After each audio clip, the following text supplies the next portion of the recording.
She did the unthinkable. She betrayed her own father. The Gun Seller by Hugh Laurie, spoiler discussion. Well, let's get into it. Is money the root of all evil, or is it freedom? We spend our whole lives chasing it, worrying about it, measuring ourselves by it. And maybe that's exactly the problem. Because this book asks a very uncomfortable question. Does money free you, or does it trap you? How many times have you watched someone powerful do something completely wrong, and then they walk away clean? No consequences. No apology. Just gone. And you stood there thinking, that's just how it works? Nothing I can do. That feeling, that's what this book is about. Because there is a man in this story, Naim Murdoch, who represents everything that makes that feeling real. Money that had been eaten, worn, breathed for so long, it had started seeping from his pores. It's no longer wealth. He became a different species. He kills a CIA agent in front of you. No hesitation, no emotion, just to show that he can.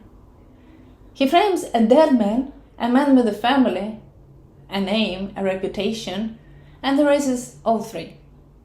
Just because he could. And nobody says a word. Because nobody can. And yet, for all that power, Murdoch is one of the loneliest figures in the story. Surrounded by people equally dangerous, equally driven by profit. Every relationship built on transaction. Every alliance held together by fear, not loyalty. He can buy anything, he can destroy anyone, but he cannot trust a single person in that room. Every relationship has a price tag, and everything with a price tag has an expiry date. He has everything, and he is imprisoned by every single bit of it. Now, ask yourself, if someone like that came for you, what would you do? And if they didn't come for you directly, if they came for someone you love instead, then what? That is exactly what happens to the lung. Empty fridge, no money, pretty much a nobody. And they threaten Sarah, the one person he loves. They frame him, they corner him, they offer him money, then fear, then nothing. And when it mattered the most, he chose what was right.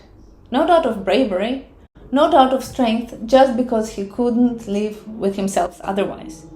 He was offered money to kill a man and went to warn him instead.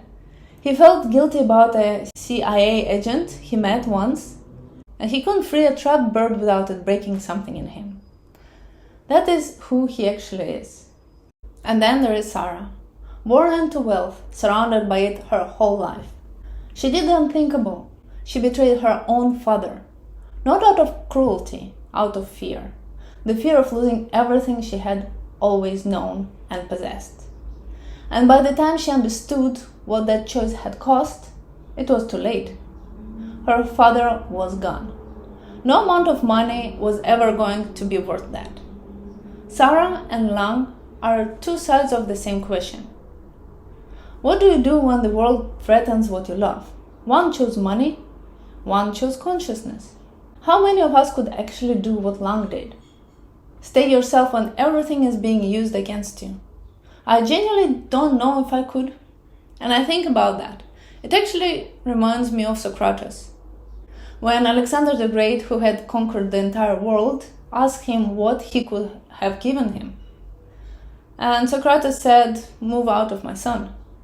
That was all he needed. You cannot bribe a man who wants nothing.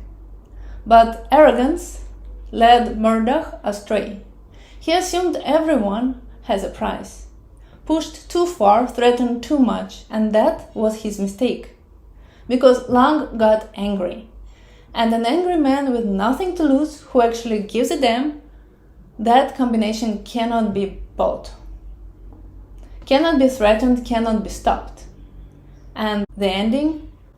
Ironic and very real. The helicopter went down, but javelin sales doubled. The arms industry kept spinning. Nobody really knows who won. Life just carried on. A pawn tossed the king off the table, but the table is still there. So, tell me, would you choose money or consciousness? It's hard to decide, huh? Let me know, and let's see what the next story brings.